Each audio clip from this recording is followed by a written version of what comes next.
அன்பார்ந்த ஜனதரமை யூடியூப் நேயர்களுக்கு வணக்கம். இங்கே ஒரு அற்புதமான பதிவு. அதாவது ஒரு திசைக்கு ஒரு கிரகம் வேதை என்று சொல்லக்கூடிய பகை.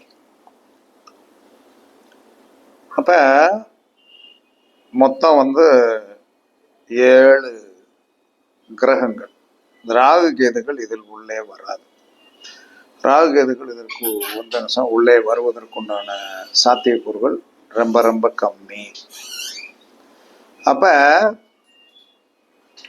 ஒரு திசையில் வேதகன் என்பவன் உங்களுக்கு எல்லாத்துக்கும் தெரிஞ்சிருக்குமா தெரியாதான்னு தெரியாது. நிறைய பேர் ஜோதிடம் படிச்சிருக்காங்க. டக்குன்னு கேட்டவன சனிக்கு வேதகன் யாருன்னா படக்குன்னு யாருக்கும் சொல்ல தெரியாது. அப்ப எல்லாரும் தெரிஞ்சுக்கிடுங்க, சூரியனுக்கு வேதகன் சுக்கிரன். சூரியனுக்கு வேதகன் சுக்கிரன். சந்திரனுக்கு வேதகன் சூரியன். வேதகன்னா பகைவன். செவ்வாய்க்கு வேதகன் புதன். புதனுக்கு வேதகன் செவ்வாய். குருவுக்கு வேதகன் சூரியன். சுக்கிரனுக்கு வேதகன் சனி. சனிக்கு வேதகன் செவ்வாய். இவ்வளவுதான். இதான் நீங்க குறிச்சு வச்சுக்கிடுங்க. நண்பர் ஒருவர் என்ன சொல்லலாம்னா கலிபோர்னியாவில் இருக்கார். அவர் நண்பர் நம்ம நாளா நம்மளுடைய யூடியூபோடைய சப்ஸ்கிரைபர்.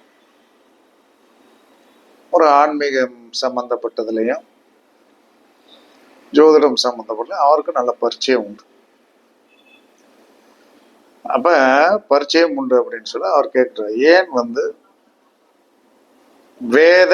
வேதை நாயகனாக செயல்படுகிறான் சார்? வேதையாகத்தான் செயல்படுகிறது. அப்ப அது எப்படி செயல்படுகிறது அப்படிங்கிறத ஒரு சின்ன வீடியோவா போடுங்க அப்படின்னாரு. எனக்கு தெரிஞ்சது முன்னோர்கள் சொல்லி வைத்து சொல்றேன். நான் இதுக்கு என்ன சொன்னேன், ரிசர்ச் பண்ணலாம், எனக்கு தெரியாது. அப்ப எப்பயுமே இந்த வேதகன் என்று சொல்லக்கூடிய எங்க இருந்தால் அந்த வேதகத்தன்மையை செய்வான். இப்ப எல்லாரும் என்ன செஞ்சிடறாங்கன்னா ஒரு வேதகன் என்று சொன்னால் மொத்தத்துக்கு வேதகன். அவன் எங்க இருந்தால் அந்த தரத்தரமான வேலையை செய்வான் என்பதுதான் இங்கு இருக்கிறது பிரச்சனை.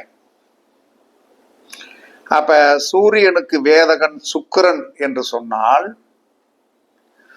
சூரியனில் இருந்து என்ன சொல்றான்னா சூரியன் நின்ற இடத்தில் இருந்து 11ஆம் இடத்தில் போய் அந்த சுக்கிரன் உட்கார்ந்திருந்தால் தான் சூரியன் நின்ற இடத்திலிருந்து 11ஆம் இடம். ஏன்னா அவருக்கு பின்னாடி 3 கட்டம், முன்னாடி 3 கட்டத்துக்குள்ளதான் அவருடைய பிரயாணம் இருக்கும். அப்ப சூரியனுக்கு 11இல் சுக்கிரன் இருந்தால் கண்டிப்பாக அந்த ஜாதகருக்கு சூரிய திசையில் சுக்கிர புத்தியில் அடி கண்டிப்பாக உண்டு. அப்ப அங்க எத்தனாம் இடம் என்பதுதான் அங்க பிரச்சனை. புத்தம் பொதுவான வேதை என்று வேதை சூரியனுக்கு வேதை சுக்கிரன் தான். அப்ப 19 நம்ம சொன்னோம்னா இது கண்டிப்பா அடிக்குமா, இதுல பிரச்சனை வருமா அப்படின்னா பிரச்சனை வரும் என்பதற்கு உத்தரவாதம் என்பது சூரியனுக்கு 11இல் சுக்கிரன் இருந்தால் கண்டிப்பாக வரும். அதில் மாற்றம் இல்லை. அதற்கு அடுத்து சந்திரனுக்கு வேதை. சந்திரனுக்கு வேதை சூரியன். எந்த ஒரு ஜாதகத்திலும் சந்திரன் நின்ற இடத்திற்கு 3ஆம் இடத்தில் சூரியன் இருந்தால் அந்த காரகத்தில் அடி வாங்கியே தீர்வார்கள். அதில் எந்த மாற்றமும் கிடையாது. சந்திரனுக்கு 3இல் சூரியன். சந்திரனுக்கு 3ல சூரியன் இருக்கணும். அப்ப சந்திரனுக்கு 3இல் சூரியன் இருந்தால் கண்டிப்பாக அந்த ஜாதகருக்கு அந்த சந்திர திசையில் சூரிய புத்தி நடக்கும்போது அடி உறுதலாக என்று அவர் எந்த ஆதிபத்தியமுடைய காரகத்துவம் உடையவர் என்பதை பார்த்து அதற்கு தக்கன என்ன சொன்னா எந்த பார்ட்ஸ்ல அடி விழுகும் அப்படின்னு சொல்லிட்டு நாம உறுதலாக சொல்லிடலாம். இதெல்லாம் முக்கியமான விஷயங்கள். இது பழங்காலத்துல இருந்தது. அதுக்கடுத்து இந்த நம்பர்கள் எல்லாம் மறந்துட்டாங்க. எத்தனாம் இடத்து எத்தனை அந்த கிரகம் இருந்த இடத்துல எத்தனாம் இடத்துல இருக்கணும் அப்படிங்கிறதெல்லாம் மறந்துட்டாங்க. நம்ம இப்ப வர வர வந்து என்ன சொல்லலாம்னா, பெரிய பாறாவை சின்ன பாறாவை வச்சிருக்கி கடைசியில வந்து ஒரு பாயிண்ட் கொண்டு வந்துரும். இதுதான் மனித இயல்பு. அதுக்கடுத்து செவ்வாய்க்கு வேதகன் புதன். அந்த செவ்வாய்க்கு 12 புதன் இருந்தால், செவ்வாய்க்கு 12 புதன் இருந்தால் கண்டிப்பாக வந்து என்ன சொன்னா, அந்த காலத்தில் உங்களுக்கு பாதிப்பு. அது அந்த புதன் என்று சொல்லக்கூடியவன் என்ன ஆதிபத்தியம் வாங்கி இருக்கிறானோ அதற்கு தக்கன வந்து என்ன சொன்னா, பெரிய பாதிப்புகளை நீங்கள் அடைவதற்கு வந்து என்ன சொன்னாங்க, தயாராகி கொண்டு இருக்கிறீர்கள். அந்த கிரகம் தயாராகி. அப்ப செவ்வாய் திசையில் புதன் புத்தி. அந்த புதன் செவ்வாய்க்கு 12 இருந்தா தான் அந்த வேதையுடைய கடுமை, உக்கிரம், பிடி, கழுத்து பிடி அப்படின்னு சொல்லுவாங்க. அப்படி இல்லை என்று சொன்னால் கொஞ்சம் அதற்கு தக்கன குறைச்சு சூழ்நிலைகளுக்கு தக்கன மாறிக்கணும். இவ்வளவுதான். அதற்கடுத்து புதனுக்கு வேதை செவ்வாய் தானே.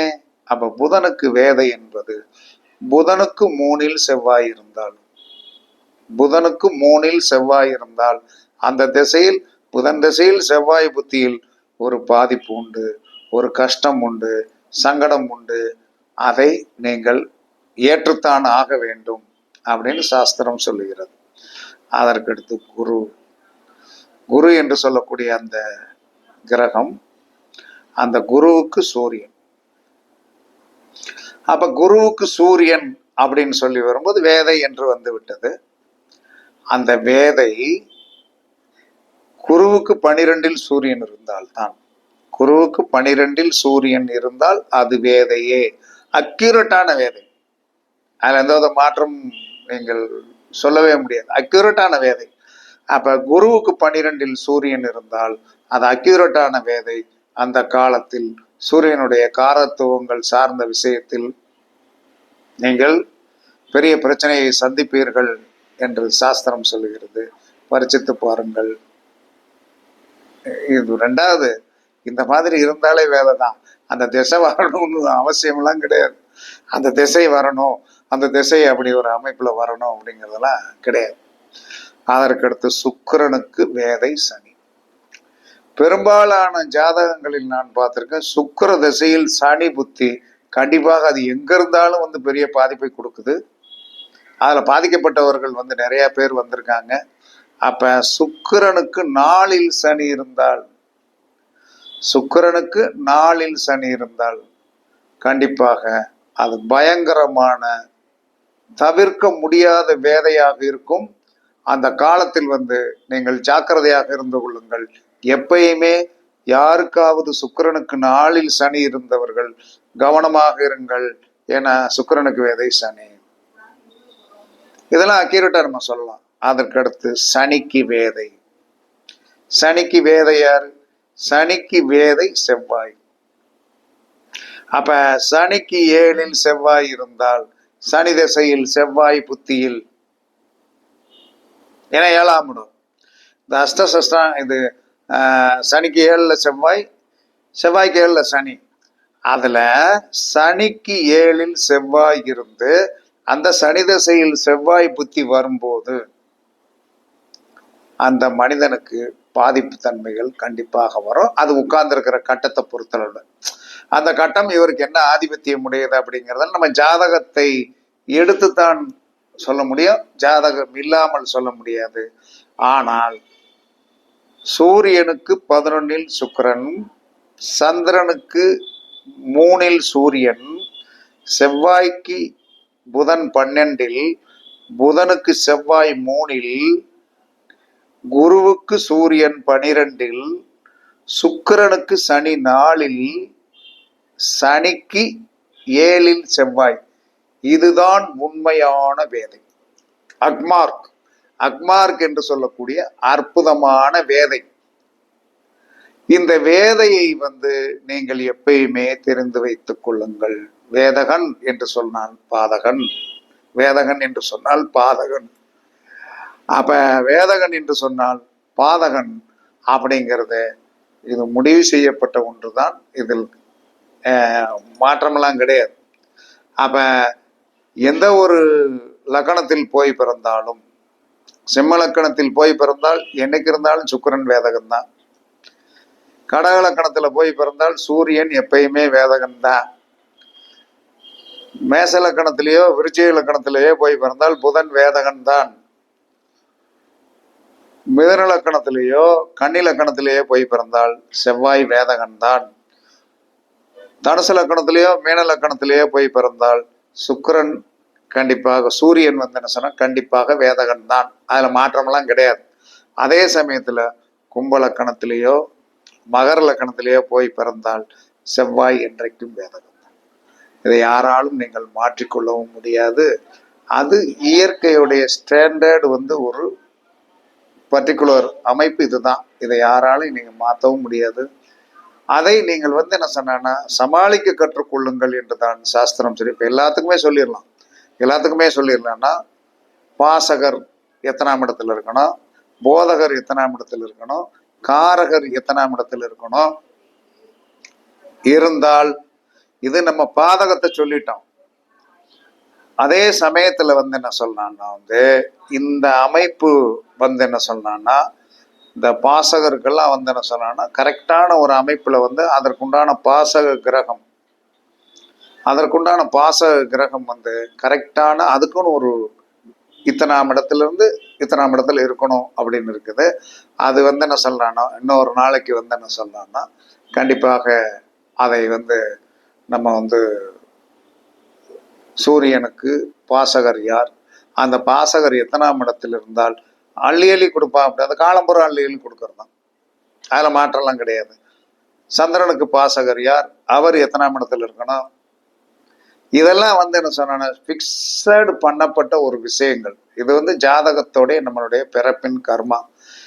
உங்க ஜாதகத்துல வந்து என்ன சொல்லலாம்னா உங்களுக்கு வந்து என்ன சொல்லலாம்னா உங்களுடைய கிரகங்களுக்கு இந்த வேத பாதகத்தன்மை பாசகர் என்று சொல்லக்கூடிய நல்லா அற்புதமாக அள்ளி கொடுக்கின்றவர் என்று சொல்லக்கூடிய ஒரு விதியெல்லாம் இருக்கிறது. அந்த விதி வந்து என்ன சொன்னா உங்களுக்கு இயற்கை கொடுக்க வேண்டும். நம்மளா வந்து என்ன ஜாதகத்தை மாத்தி போட முடியாது. அதனால் வந்து என்ன சொன்ன எல்லோரும் தெரிந்து கொள்ள வேண்டிய ரகசியம் என்ன என்று சொன்னால், நம்ம பாதகத்தை முதல்ல பார்த்துக்கிடுவோம். நமக்கு வந்து என்ன சொன்னா பாசகர் என்று சொல்லக்கூடியவருடைய வீடியோவை நான் இன்னொரு நாளைக்கு வந்து கண்டிப்பாக போடுறேன். அதில் நீங்கள் தெரிந்து வைத்துக் கொண்டீர்கள். நமக்கு ஏதாவது கொடுப்பினை இருக்கிறதா, பாசகர் என்று சொல்லக்கூடியவர் நமக்கு கரெக்டான இடத்துல உட்கார்ந்துருக்காரா, அதன் மூலமாக அது வந்து என்ன சொன்னா வந்து வாழ்க்கை முழுவதும் அல்ல குறையாத அமிர்தம், அல்ல குறையாத ஒரு அமிர்த கலசமாக அது கண்டிப்பாக இருக்கும். அதற்கு அந்த மாதிரி ஒரு அமைப்பு வந்து என்ன சொல்லலாம்னா நமக்கு இருக்கணும். இருந்தால் நீங்களும் ஒரு பாக்கியசாலிகளே என்று கூறி, அப்ப ஒவ்வொரு கிரகத்திற்கும் வேதகன் என்று சொல்லக்கூடியவன் குறிப்பிட்ட இடத்தில் இருந்தால் 100% வந்து வேலை செய்வான்.